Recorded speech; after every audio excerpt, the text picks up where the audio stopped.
बिस्मिल्लाहि वस्सलातु वस्सलामु अला नबिय्यिल उम्मी व अला आलिहि व अस्हाबिहि अजमईन रब्बि इश्रह ली सदरी व यस्सिर ली अमरी वहलुल उक़दतम मिन लिसानी यफ़क़हू क़ौली। बेटा आज हम टॉपिक जो स्टडी करने जा रहे हैं that is law of conservation of angular momentum. जिस तरह हम law of conservation linear momentum को स्टेट कर चुके हैं और हमने इसको स्टडी भी किया था। Law of conservation linear momentum क्या स्टेट करता है कि total momentum of a system remains conserved in the absence of a net external force. अगर किसी सिस्टम के ऊपर कोई फोर्स नहीं लगती, according to the second law, if F is equal to rate of change of linear momentum, when force acting on a system is zero, then change in momentum becomes zero. If force is zero, then change in momentum of the system will be zero. Means जो momentum होगा system का वो क्या रहेगा, conserve रहेगा। ठीक है, तो in the absence of an external force the linear momentum of a system remains conserved।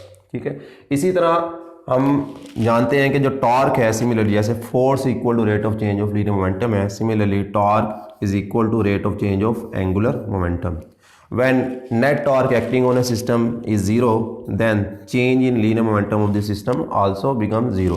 It means total momentum of a system will remain conserved, ठीक है, when no external torque is acting on the system.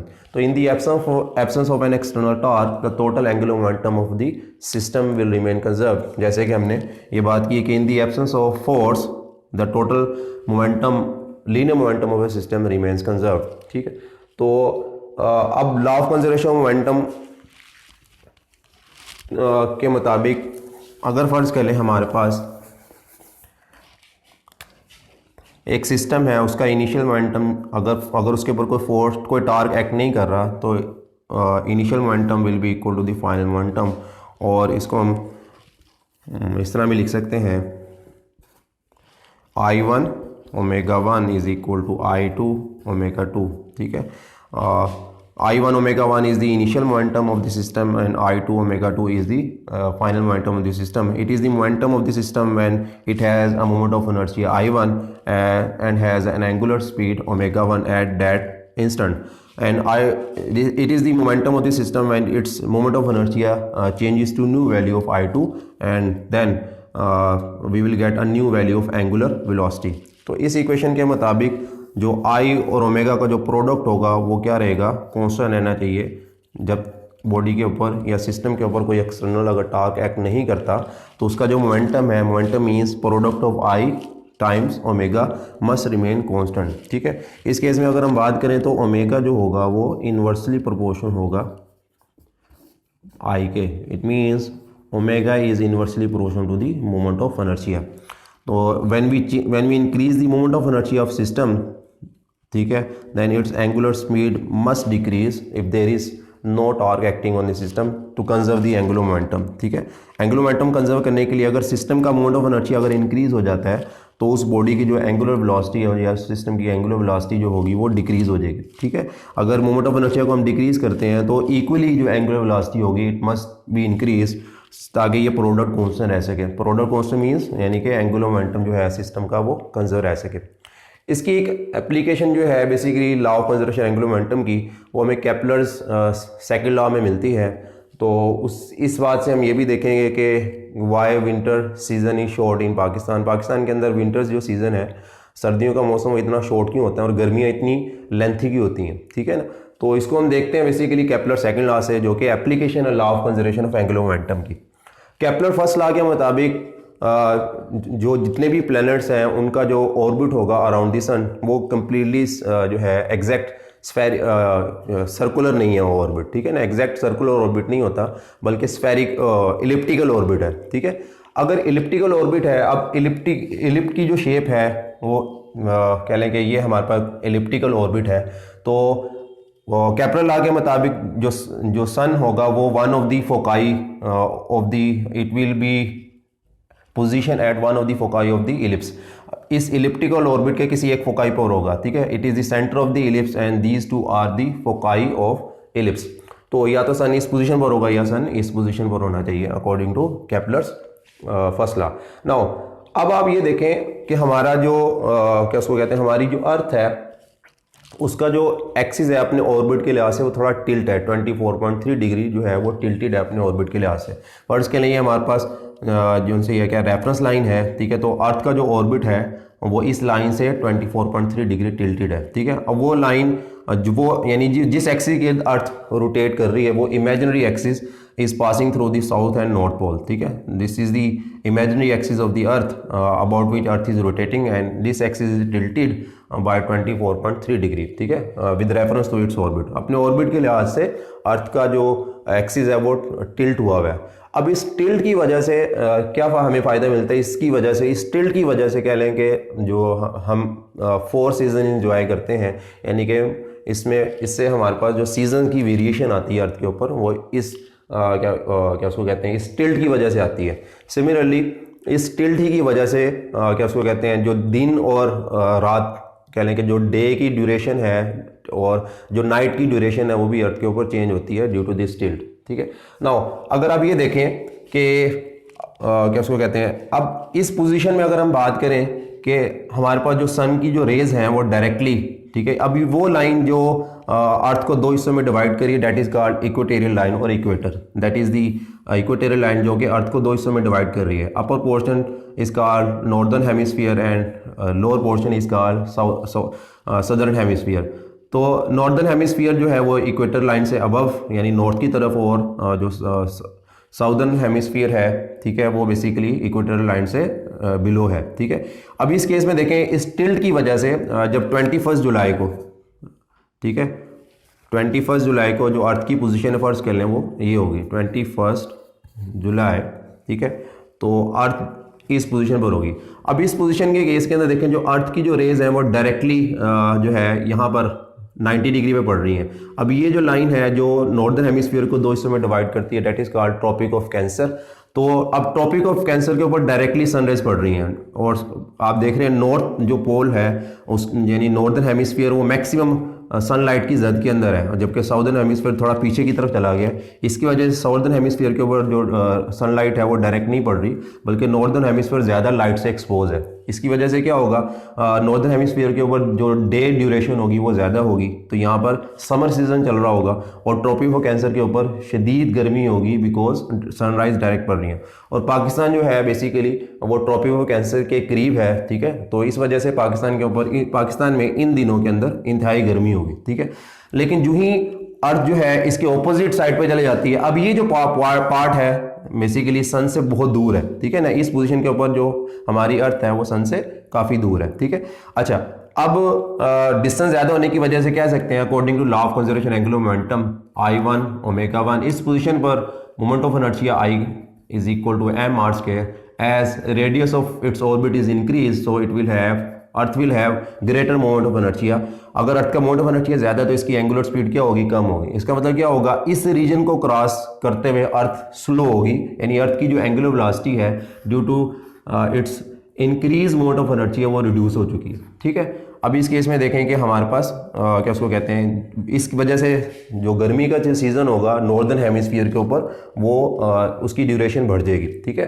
तो यानी और इस position में इसको हम summer solstice कहते हैं, और यहाँ पर इस पोजीशन में इस वक्त नॉर्दर्न हेमिस्फीयर के ऊपर गर्मी का मौसम चल रहा होगा और जो सदर्न हेमिस्फीयर है वहाँ पर सर्दी का मौसम चल रहा है, बिकॉज जो सदर्न हेमिस्फीयर है वो क्या उसको कहते हैं वो डायरेक्ट सन रेस से तो की जद में नहीं आ रहा। और आप देखें जो क्या उसको कहते हैं आर्कटिक रीजन है, ठीक है, ये आर्कटिक सर्कल कहलाता है, जो नॉर्थ पोल के करीब ये सर्कल है, ये टोटली 24 आवर यहाँ पे सूरज चमकता रहेगा, यानी 24 घंटे यहाँ पे जो दिन होगा वो 24 आवर्स का होगा, ठीक है।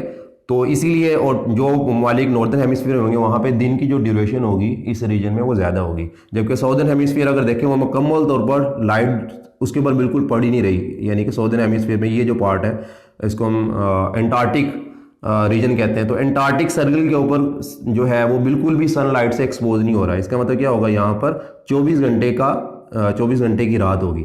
और यहाँ पे उसके ऑपोजिट जो आर्कटिक रीजन है, आर्कटिक रीजन यानी जो नॉर्थ पोल के ऊपर है, वहाँ पे सूरज मसलसल चमक रहा है, जिसकी वजह से यहाँ पर 24 आवर का दिन होगा, ठीक है। उसके ऑपोजिट यहाँ पर 24 आवर की रात होगी। अब अर्थ फर्ज कर लें शिफ्ट करके इस पोजीशन पर आ जाती है। अब आप देखें अर्थ का जो एक्सिस है वो हमेशा टिल्ट रहेगा अपने ऑर्बिट के अंदर, यानी अर्थ का जो एक्सिस है वो अपनी पोजीशन को चेंज नहीं करेगा, जस्ट अर्थ अपनी पोजीशन को चेंज करके अब यहाँ पे आ गई। अब इस पोजीशन में देखें जो इक्वेटोरियल लाइन है, अब जो सन रेज है वो डायरेक्टली ट्रॉपिक ऑफ कैप्रिकॉर्न जो कि साउदर्न हेमिस्फीयर को 2 इक्वल पार्ट में डिवाइड कर रही है, उसके ऊपर बिल्कुल 90 डिग्री के ऊपर सनलाइट पड़ रही है। इसका मतलब क्या होगा, यहाँ पे मौसम इंतहाई गर्म होगा। और साउदर्न हेमिस्फीयर इस पर क्या लें कि क्या उसको कहते हैं, ये पोजीशन जो है बेसिकली 22 दिसंबर और 21 दिसंबर को होगी, ठीक है। इसमें यहाँ पर जो आप देख सकते हैं डायग्राम में, नॉर्दर्न हेमिस्फीयर थोड़ा पीछे चला गया और जो सनलाइट है वो ज़्यादातर जो साउदर्न हेमिस्फीयर है वो सनलाइट वहाँ पर डायरेक्ट पड़ रही है। नॉर्दर्न हेमिस्फीयर से जो सनलाइट है वो डायरेक्ट फॉल नहीं कर रही, ठीक है। नॉर्दर्न हेमिस्फीयर थोड़ा पीछे चला गया और आप देख सकते हैं यहाँ पे जो आर्कटिक सर्कल है उस पर तो बिल्कुल भी सनलाइट नहीं पड़ेगी, ठीक है। तो अर्थ अगर पूरी स्पिन भी पूरी करती है तो ये एक्सपोज नहीं होगा लाइट से, इसकी वजह से यहाँ पे 24 घंटे की रात हो जाएगी। उसके ऑपोजिट जो क्या उसको कहते हैं क्या उसको कहते हैं, यहाँ पे साउथ के जो साउदर्न हेमिस्फीयर है वो चूंकि वहाँ पर अब सनलाइट डायरेक्ट पड़ रही है तो वो मालिक जैसे कि ऑस्ट्रेलिया, वहाँ पे मौसम इंतहाई गर्म होगा। तो साउदर्न हेमिस्फीयर पर गर्मी का मौसम चल रहा होगा, नॉर्दर्न हेमिस्फीयर पर सर्दी का मौसम चल रहा होगा, ठीक है। और जबकि हमारे पास जो एंटार्क्टिक सर्कल है वो टोटली 24 आवर वो वहाँ पे सनलाइट पहुँच रही है, इसलिए 24 आवर वहाँ पर डे होगा, जबकि उसके ऑपोजिट आर्कटिक सर्कल के ऊपर 24 आवर की रात होगी, ठीक है। तो अब यहाँ पे देखें कि अर्थ जो है उसकी जो पोजीशन है यहाँ पर 22 दिसंबर के ऊपर, इस जहाँ पे नॉर्दर्न हेमिस्फीयर में सर्दी का मौसम, यानी कि पाकिस्तान भी चूँकि ट्रॉपिक ऑफ कैंसर के करीब है, तो ट्रॉपिक ऑफ कैंसर पे आप देख सकते हैं जो सनलाइट है वो डायरेक्ट नहीं पड़ रही, बल्कि ट्रॉपिक ऑफ कैप्रिकॉर्न पे सनलाइट जो है वो डायरेक्ट पड़ रही है, ठीक है।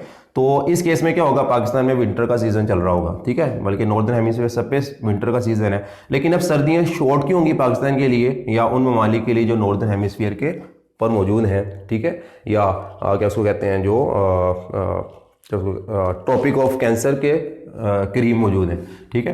अब इस पर यहाँ पर क्या होगा, अब चूंकि अगेन अर्थ का जो रेडियस है इस पोजीशन पर वो क्या हो गया, स्मॉल हो गया, ठीक है। अर्थ के ऑर्बिट का जो रेडियस है इसकी वजह से मोमेंट ऑफ इनर्शिया की वैल्यू क्या हो जाएगी, रिड्यूस। और according to law of conservation momentum, चूंकि यहाँ पर जो मोमेंटम क्यों कंजर्व रह रहा है, बिकॉज यहाँ पर कोई एक्सटर्नल टार्क नहीं लग रहा। अब आप कहेंगे यहाँ पे तो सेंटीमीटर फोर्स लग रही है, लेकिन जो सेंटीमीटर फोर्स की जो डायरेक्शन आप देख सकते हैं क्लियरली वो हमेशा किस तरफ होती है, सेंटर की तरफ होती है, यानी कि यहाँ पर जो रेडियस के लॉन्ग है। तो इस केस में हमारे पास चूंकि टार्क किसके इक्वल होता है, आर एफ साइन थीटा, तो इस केस में जो आर वेक्टर और एफ वेक्टर के दौरान जो एंगल बन रहा है वो 180 का बन रहा है, तो साइन 180 क्या होगा, 0। तो इस केस में इसी वजह से यहाँ पे चूंकि टॉर्क एक्ट नहीं कर रहा, ग्रेविटेशनल फोर्स यहाँ पे सेंटीमीटर फोर्स का रोल प्ले कर रही है, और सेंटीमीटर फोर्स की वजह से कभी टॉर्क एक्ट नहीं करता। इसकी वजह से क्या होगा, ये आइसोलेटेड सिस्टम कह सकते हैं with reference to angular momentum, ठीक है। तो एंगुलर मोमेंटम को कंजर्व रहना चाहिए, बिकॉज यहाँ पे कोई एक्सटर्नल टार्क एक्ट नहीं कर रहा।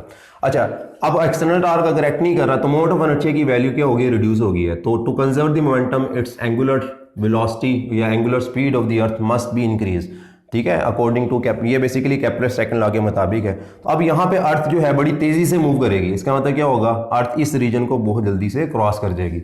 इसी वजह से सर्दियों का मौसम जो होगा पाकिस्तान में या नॉर्दर्न हेमिस्फीयर में वो शॉर्ट होगा, लेकिन उन दिनों में गर्मियों का जो सीजन होगा, ऑस्ट्रेलिया जो साउदर्न हेमिस्फीयर के ऊपर लाई कर रहे हैं वहाँ पे गर्मी का मौसम जो होगा वो शॉर्ट होगा, ठीक है। इसके ऑपोजिट यहाँ पर 21 जुलाई पर जो क्या उसको कहते हैं कि हमारे पास जो नॉर्दर्न हेमिस्फीयर है वहाँ पे समर का सीज़न चल रहा है और साउदर्न हेमिस्फीयर के ऊपर जो है वो विंटर का सीज़न चल रहा है, ठीक है। तो बेसिकली ये वेरिएशन है और ये law of conservation angular momentum के मुताबिक है। यहाँ पे अगेन एक बात बहुत इंटरेस्टिंग है, अर्थ के ऑर्बिट का, अर्थ के एक्सिस का टिल्ट होना, ये अल्लाह ताला की एक निशानियों में से एक निशानी है, ठीक है। ना तो हम इस बात पे कादिर हैं कि हमने अर्थ के एक्सिस को टिल्ट किया हुआ है, ठीक है, तो ना ही ये किसी हादसे के नतीजे में ऐसा हुआ कि अर्थ का एक्सिस टिल्ट हो गया। अगर अर्थ का एक्सिस टिल्ट ना होता तो हम 4 मौसम इंजॉय ना करते, ठीक है। तो बेसिकली ये समर और कह लें कि जो विंटर सीज़न और ऑटम सीज़न, ठीक है, और जो स्प्रिंग सीज़न है, ठीक है, ये सीजन्स की वेरिएशन जो है बेसिकली अर्थ के उस टिल्ट एक्सिस की वजह से है, ठीक है। तो ये भी अल्लाह ताला की एक निशानियों में से एक निशानी है, ठीक है। जैसे कि सूरह मुल्क में अल्लाह ताला फरमाते हैं कि मा तरा फी खल्क़ि रहमानि मिन तफ़ावुत, ठीक है, आयत नंबर 4 के अंदर अल्लाह ताला फरमाते हैं कि तुम रहमान की तख्लीक में कोई खलल नहीं देखोगे, ठीक है। फ़रजअल बसर हल तरा मिन फुतूर, तो दौड़ाओ नज़रें, क्या तुम्हें कोई शगाफ नज़र आता है। सुम्मरजअल बसर कर्रतैनि यनक़लिबु इलैकल बसर खासिम व हसीर, फिर बार बार अपनी नज़रों को दौड़ाओ, तुम्हारी नज़रें तुम्हारी तरफ वापस आ जाएंगी थक हार कर और नाकाम होकर, ठीक है। तो अल्लाह ताला की तरफ से बेसिकली अर्थ के ऑर्बिट का टिल्ट होना, ये भी अल्लाह ताला की एक निशानियों में से एक निशानी है, और उसकी रहमत है जिसकी वजह से हम हमारे लिए हमारी अर्थ के ऊपर लाइफ का सर्वाइवल भी बहुत इंपॉर्टेंट है इस एक्सिस के टिल्ट होने की वजह से, ठीक है। तो जिस बात पर हम कादिर नहीं थे, ना ये किसी हादसे के नतीजा है, तो बेसिकली ये क्लियरली एक हाईली ऑर्डर्ड को जो है जो इस यूनिवर्स के एक सिस्टम में एक इंतहाई मुनज़्ज़म निज़ाम की तरफ गवाही दे रहा है, और ये मुनज़्ज़म निज़ाम जो है अल्लाह ताला के वजूद की गवाही दे रहा है, ठीक है। तो बेसिकली यही law of conservation of angular momentum की एक एप्लीकेशन थी, जो कि हम जिसकी वजह से हमने देखा कि विंटर सीज़न जो है पाकिस्तान के अंदर शॉर्ट क्यों है, या नॉर्दर्न हेमिस्फीयर के ऊपर विंटर सीज़न क्यों शॉर्ट होता है, जबकि क्या उसको कहते हैं समर सीज़न क्यों लॉन्ग होता है, उसकी वजह law of conservation of angular momentum है। अब law of conservation of angular momentum की एक अनदर एप्लीकेशन, बड़ी इंटरेस्टिंग एप्लीकेशन हम वो देखते हैं कि अगर एक डाइवर है वो डाइविंग बोर्ड से जंप करता है, तो ओलंपिक्स में एक गेम होती है कि डाइवर जंपिंग बोर्ड से जंप करता है और वो समरसॉल्ट प्रोड्यूस करता हुआ आता है, ठीक है। समरसॉल्ट मीन यानी कलाबाजियाँ प्रोड्यूस करता हुआ आता है, और वो कलाबाजियाँ भी law of conservation angular momentum के मुताबिक है, ठीक है। वो कितने पॉइंट्स विन करता है, ठीक है, that depends on how much he reduces its moment of inertia. तो स्टार्ट जब वो डाइविंग बोर्ड से जंप कर रहा होता है तो अपने आर्म्स और लेग्स को वो फुली एक्सटेंड कर लेता है।